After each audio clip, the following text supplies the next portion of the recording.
पिछले 24 घंटे में करीब 16 इजरायली सोल्जर या तो मारे जा चुके हैं या घायल हो चुके हैं। पिछले 24 घंटे में यमन ने छह जहाजों पर हमला किया है।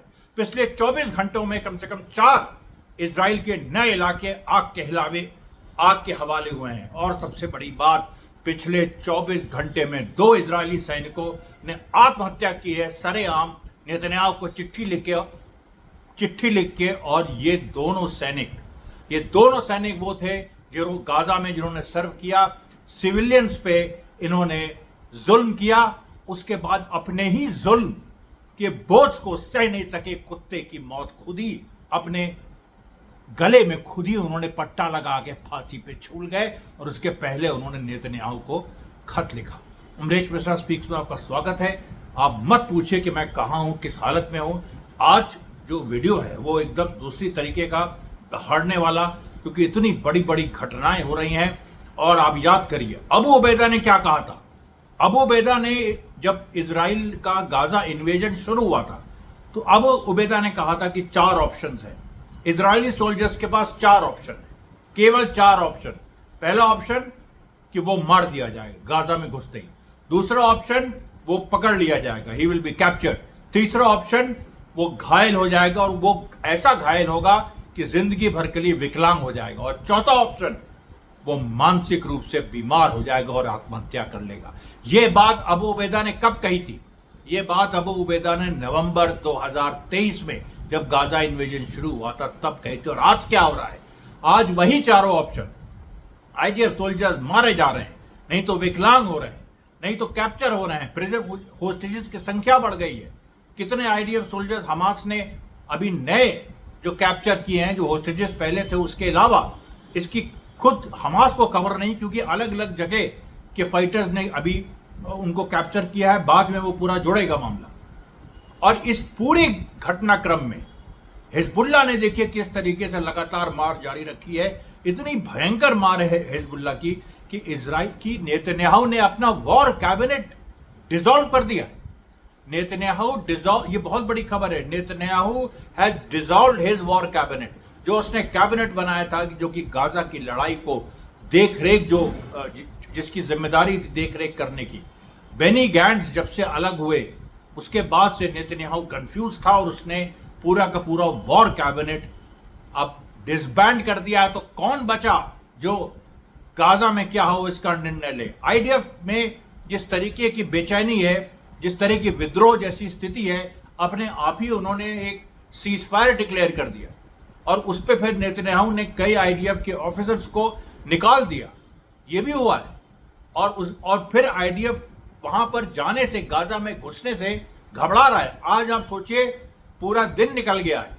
आज फिलिस्तीनी रेजिस्टेंस ने जो नेत्जरीम कॉरिडोर था, जो कि इजरायली कब्जे में था, जो एक हिस्सा इजराइल का कैप्चर किए हुए थे, उससे पीछे ढकेल दिया इजरायली सोल्जर्स को। एक भी इजरायली हमला नहीं हुआ है अभी तक।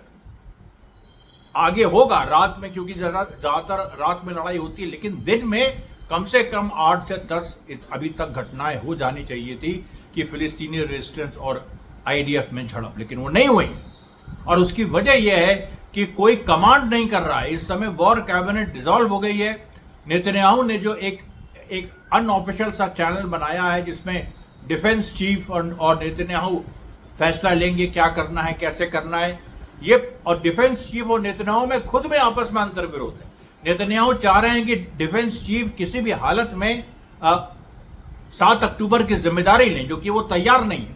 वो कह रहे हैं नेतन्याहू जिम्मेदार है। ये पूरी सिचुएशन जो है, ये वही यहिया सिनवार की बात आती है कि हमने इजराइल को हमने वहीं लाके मारा है जहां हम चाहते थे, वहीं लाके हमने मारा। आप देखिए दूसरी बात जो सबसे बड़ी हुई है, वेस्ट बैंक में जो जेनिन में जो कई फिलिस्तीनी रेजिस्टेंस के फाइटर्स शहीद हुए थे, उनकी जगह नई जेनिन यूनिट रिक्रूट हुई। और नई जेनिन यूनिट कल बाहर आई और उसने कल बच्चों में मिठाइयां बांटी ईद उल दुहा के अवसर पे, पूरा खुल के। उसने गोलियां चलाई हवा में, पैलेस्टीनियन अथॉरिटी के लोगों को दौड़ा लिया। उसके बाद पूरा यह दिखाया कि जेनिन पे पूरी तरीके से हमास का और फिलिस्तीनी रेजिस्टेंस का कब्जा है। मार्च निकाला आप सोच सकते हैं, जेनिन में, वेस्ट बैंक में, जहां पैलेस्टीन अथॉरिटी थी, हमास था नहीं एक डेढ़ साल पहले तक, 2021 के पहले, वहां पर मार्च निकाला उन लोगों ने, जैसे एक आर्मी मार्च करती है वैसा मार्च निकाला। ये सारी जो घटनाएं हैं, देखिए क्या दिखा रही है, ये सारी घटनाएं ये दिखा रही हैं कि सिचुएशन अब शासक वर्ग के हाथ से निकल चुकी है। जो भी शासक वर्ग है उसके हाथ से सिचुएशन निकल चुकी है। माफ करिएगा, मेरी पूरा जो हुलिया है, मैं कुछ इस तरीके की परिस्थितियों से गुजर के आ रहा हूं। मैं देखिए ये आपसे कहना चाह रहा हूं कि जो आज 17 जून 2024 का दिन है, ये बहुत खास है। और हर दिन खैर खास होता है फिलिस्तीन में, क्योंकि लोग शहीद होते हैं, लोग मारते हैं और आईडीएफ को नुकसान होता है। लेकिन आज का दिन विशेष रूप से, पिछले 24 घंटे में जो 16 आईडीएफ के सैनिक या तो मारे गए हैं या घायल हो गए हैं, उनका कोई पूछने वाला नहीं। कितनों की बॉडीज अभी तक वहां पड़ी है गाजा में, उसको उठाया नहीं गया, जबकि हेलीकॉप्टर आते थे, उठा ले जाते थे। और आज ही सुबह नेतन्याहू ने अपने वॉर कैबिनेट को डिसमिस किया। यमन ने जो 4 जहाजों पे हमले किए हैं, वो हमले ऐसे हैं कि जो अभी पिछले 3 जहाजों पे हमले किए थे 2 दिन पहले, वर्बेना और एथेना और एक और जहाज था जिसका मैंने नाम लिया था, वो डूबना शुरू हो गए। और आज फिर उसने 4 जहाजों को मारा। तो कहां गई अमेरिका की एयर स्ट्राइक्स?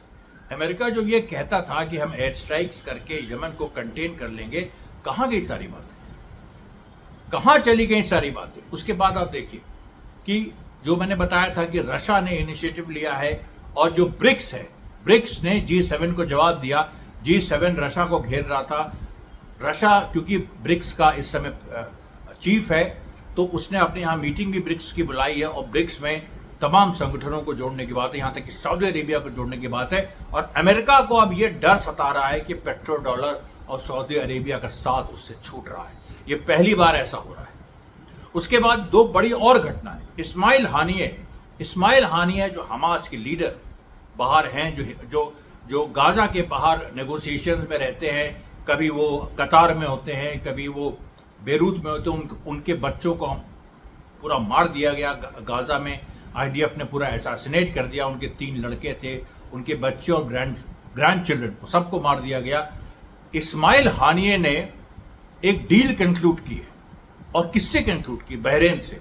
बहरेन में एक रेजिस्टेंस ग्रुप अंडरग्राउंड काम कर रहा है, और बहरेन का जो सुल्तान है वो रशिया के करीब आना चाहता है। तो रशिया और बहरेन के सुल्तान में, मैंने कल ये खबर थोड़ा सा बताई थी आपको, आज उसके डिटेल्स आए हैं कि उसमें दोनों में जो बातचीत करवाई है इस्माइल हानिये ने करवाई।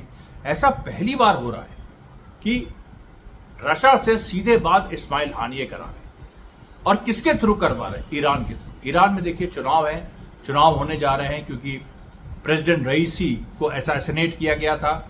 उसके बाद ईरान बहुत सारी जो अपनी अंदरूनी स्थिति है उसको ठीक ठाक कर रहा है। एक बड़ा हमला ईरान पे था, लेकिन ईरान पीछे से हर वक्त एक्सेस ऑफ रेजिस्टेंस की लीडरशिप की जो जिम्मेदारी ईरान ने ली है, उससे 1 मिनट भी पीछे नहीं हट रहा है। बल्कि जो पूरा इस्माइल हानिये ने जो बहरेन के सुल्तान और रशिया के प्यूटिन, इनके बीच जो बातचीत कराई, वो बातचीत इस तरीके की थी कि जिसमें बहराइन जो है उसने पूरी तरीके से ब्रिक्स में आने की भी बात कर दी है। और उसने ये भी कहा है कि अगर वो रशिया चाहता है तो वो हमारे यहाँ अपने मिलिट्री बेसिस लगा सकता है। अरे आप समझ रहे हैं कितनी बड़ी बात है। यूएस के बेसिस हैं बहरीन में। यूएस के बेसिस सीरिया के उस हिस्से में हैं जहाँ पर अमेरिका द्वारा स्पॉन्सर्ड आतंकवादी रूल करते हैं। यूएस के बेसिस इराक में, और सीधे सीधे रशिया के भी बेसिस सीरिया में हैं, और नॉर्थ सीरिया में रशिया के बेसिस हैं, साउथ सीरिया में अमेरिकन बेसिस है, नॉर्थ इराक में भी कुछ बेसिस हैं। रशिया ने भी अपने बेसिस लगा रखे। अगर बहरेन टूट गया, बहरेन में जो यूएस बेसिस हैं उनमें खतरा मंडराने लगा, और बहरेन ने रशिया को अलाउ कर दिया कि हमारे यहाँ तो मिलिट्री बेस बनाओ, तो क्या होगा? आप बताइए, पूरे मिडिल ईस्ट का सिनारियो चेंज हो जाएगा कि नहीं? इस पूरी परिस्थितियों को लोग अभी उस एंगल से देखे नहीं पा रहे हैं जिस एंगल से देखना चाहिए, क्योंकि बहरेन अकेला नहीं है। बहरीन के साथ वो पूरी प्रो अमेरिकन लॉबी है जो इस बात से डरी हुई है कि पेट्रो डॉलर खतरे में। कुवैत कुवैत जैसा देश जो बिल्कुल अमेरिका का पिट्ठू है, उसकी ये हालत है कि आज वो भी अंदर खाते सीक्रेट चैनल से रशिया से बात करना चाहता है, चाइना से बात करना चाहता है। और आप देखिए जिबौती जैसा देश जो कि अमेरिका का, वहां भी अमेरिकन बेसिस है, वो भी बात करना चाहता है। यूएई अभी हाल में पिछले दिनों मीटिंग हुई थी जिसमें एंथनी ब्लिंकन के सामने यूएई ने, जब उस समय कुछ एड वर्कर्स मारे गए थे, यूएई ने ब्लिंकन को डांटा। यूएई के जो फॉरेन मिनिस्टर हैं उन्होंने ब्लिंकन तक को डांट दिया इस सवाल पे कि आपकी जो लाइन है वो जो समस्या का समाधान है कि फिलिस्तीनी राज बनाओ, एक स्वतंत्र फिलिस्तीनी राज बने, उसकी तरफ नहीं जा रहा है। ये तो सीधे सीधे हमास की विक्ट्री की तरफ जा रहा है। और अगर हमास को ही जीतना है तो हम क्यों ना हमास का साथ दें, वो हमारे लोग हैं। ये कभी यूएई ने आज तक ये खुल के नहीं कहा कि हमास हमारे लोग हैं। और इस बार जो है पहली बार ऐसी बात हुई, उन्होंने कहा कि भाई आपने हमको कुछ बताया था कि ऐसा ऐसा ऐसा होगा, वैसा वैसा वैसा नहीं हुआ, उसके उल्टा हो रहा है। और अगर उसके उल्टा हो रहा है और अगर हमास को ही जीतना है और कल को फिलिस्तीनी राज बनेगा तो उसमें शासन हमास को ही करना है, फिलिस्तीनी रेजिस्टेंस को ही करना है, तो हम हमास के क्यों बुरे बने। यही बात आप सोचिए पाकिस्तान तक ने कही है। पाकिस्तान को अभी तक अमेरिका ने रोके रखा था कि किसी भी हालत में, भाई ऊपर से सपोर्ट तो है ही फिलिस्तीनी जनता का, उनके संघर्षों का, लेकिन पाकिस्तान भी अंदर अंदर एक खुल के नहीं आ पा रहा। पाकिस्तान ने भी इस तरह के सेंटिमेंट्स कम्युनिकेट किए, बांग्लादेश ने इस तरह के सेंटिमेंट्स कम्युनिकेट किए, और सुन लीजिए भारत ने इस तरह के सेंटिमेंट्स कम्युनिकेट किए हैं। जो ये अभी दूसरी सरकार बनी है इसमें केवल मुखौटा हैं, केवल मुखौटे हैं। मोदी मुखौटा है, जयशंकर प्रसाद जो विदेश मंत्री है मुखौटा है। इसमें वो ब्यूरोक्रेट्स वापस आ गए हैं फॉरेन मिनिस्ट्री में जो कांग्रेस के लाइन के थे, और उन ब्यूरोक्रेट्स ने एक नई लाइन चलाई है कि हम जो हैं वो फिलिस्तीनी रेजिस्टेंस को डायरेक्टली हेल्प करना शुरू क्यों ना करें। अडानी की क्लास ली गई है कि तुम जो हैदराबाद में हरमिस 900 ड्रोन्स बना रहे हो, ये कब तक बनाओगे। आप जानते नहीं है भारत में जो सत्ता परिवर्तन हो, जो आप कहेंगे सत्ता परिवर्तन नहीं हुआ, लेकिन यही सत्ता परिवर्तन है कि मोदी 240 पे आ गए।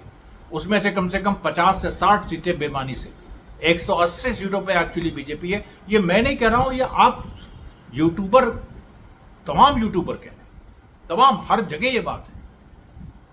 और अब तो जो एलोन मस्क ने जो ईवीएम को लेके ट्वीट कर दिया कि ईवीएम हैक हो सकता है, और उसको लेके बीजेपी के मंत्री राजीव चंद्रशेखर ने कहा नहीं हो सकता है। एलोन मस्क से कहा कि तुम आके यहां पर डेमोन्स्ट्रेशन ले लो। राजीव चंद्रशेखर को मोदी ने डांटा क्योंकि एलोन मस्क तो भारत में इन्वेस्टमेंट करना चाह रहा है ना। मोदी ने कहा चुप रहो। राजीव चंद्रशेखर का हैंडल कुछ समय के लिए सस्पेंड हो गया था कल।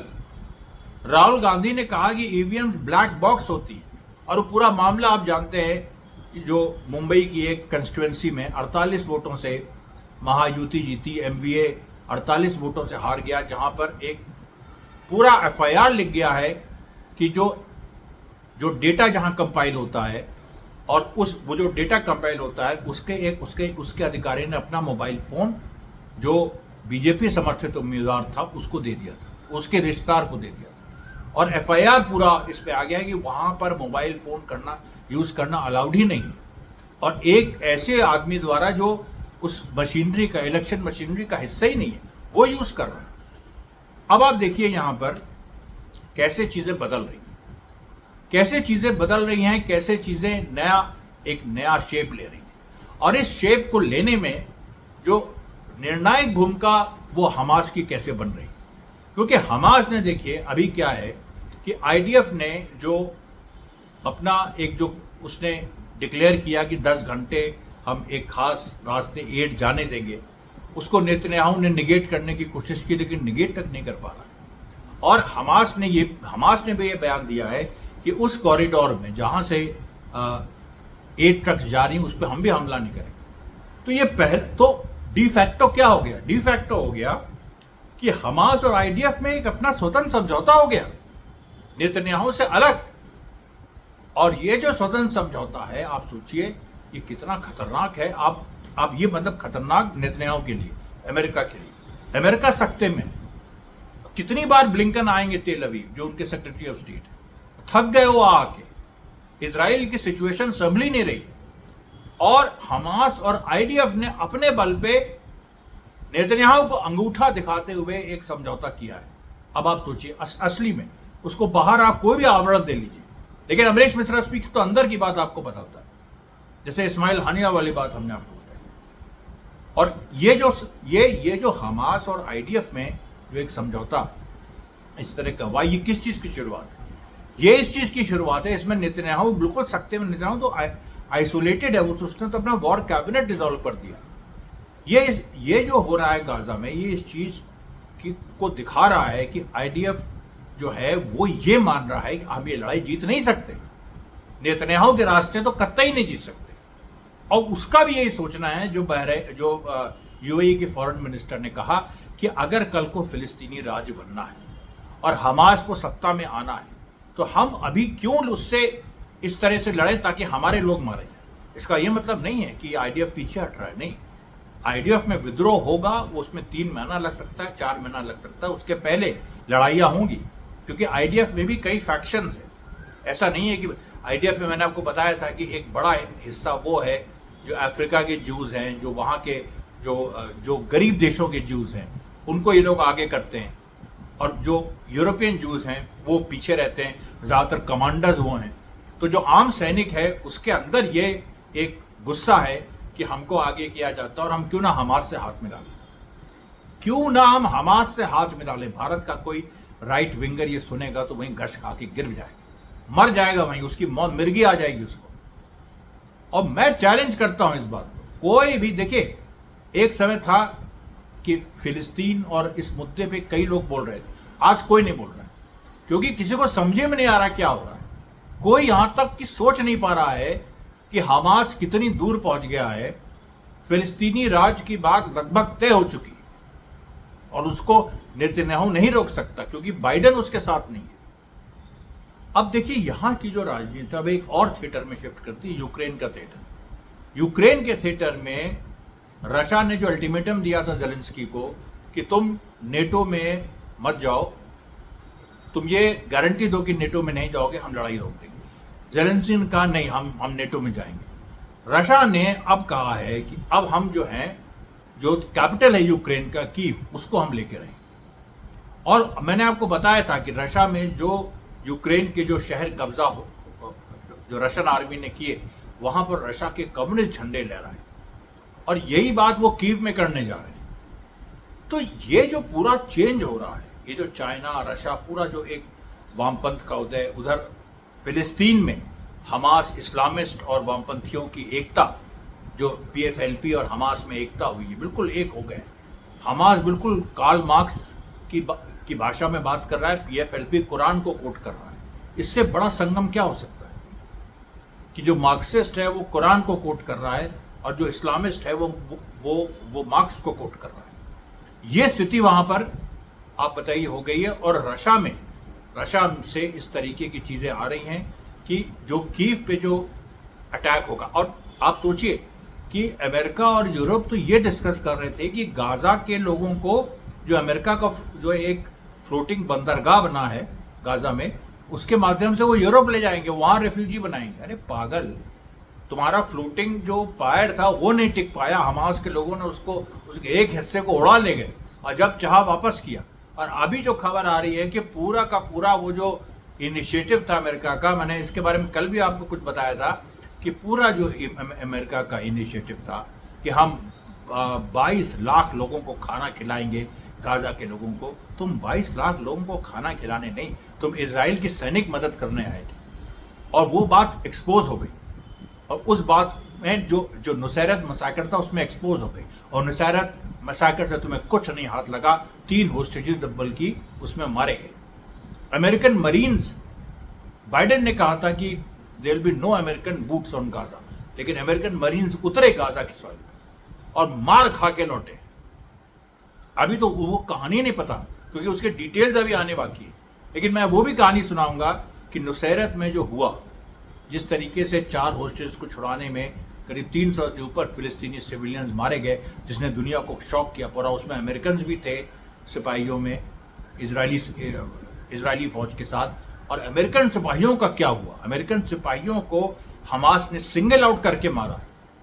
अब आप सोच लीजिए, अमेरिका के सोल्जर्स को हमास ने सिंगल आउट करके मारा, और वो सोल्जर्स पीछे हटे। और अभी ये हालत है कि वो पूरा प्रोजेक्ट फोल्ड होने जा रहा है। Billions of dollars were spent on that project and it has come to no use, totally useless. America में ट्रम्प भी कुछ नहीं बोल पा रहा उसके बारे में, बाइडेन की तो हार है ही। और जो तीसरा जो कैंडिडेट है, जो एक अपने जो केनेडी खानदान के हैं, रॉबर्ट केनेडी जूनियर, और जो एलोन मस्क के भी करीब हैं, तो उसने जो है भी उसने इस बात को कहा है कि पूरा जब ये फेल हो गए हैं तो तीसरी ताकत अमेरिका में क्यों नहीं उभरनी चाहिए। बताइए, तीसरी ताकत उभरने के बाद अमेरिका में चल रही। भारत में अभी भूचाल आया है, भगवा में भूचाल आया, मोदी की पूरी जो हेगड़ी निकल गई, रिड्यूस हो गया 240 पे। आज मोदी अब बाहर ही रहेंगे ज़्यादातर, देश के अंदर वो कुछ ज़्यादा नहीं करेंगे, वो कर ही नहीं सकते, उनको पता है ये बात। आरएसएस डर गया है कि मोदी की जो बदनामी है कहीं उसके दामन में न लग जाए, उसके दामन में दाग न लग जाए। आरएसएस को यही डर है, और इसीलिए वो गोरखपुर जा रहे हैं, यहाँ जा रहे हैं, वहाँ जा रहे हैं, लेकिन कहीं से कोई बात संभली नहीं जा रही है, कहीं से कुछ भी। ये जो पूरा दक्षिणपंथ कैंप है, ये इसकी ढलान शुरू हो गई, ये नीचे आना शुरू हो गया। और इस चीज़ को आपको एक एक घटना के साथ हमने आपको बताई है। ये बात, ये पूरी फिनोमेना हमने प्रिडिक्ट भी की थी, और आने वाले दिनों में भी हम आपको एक एक चीज़ इसकी बताते रहेंगे। आज के लिए इतना ही। धन्यवाद साथियों, बहुत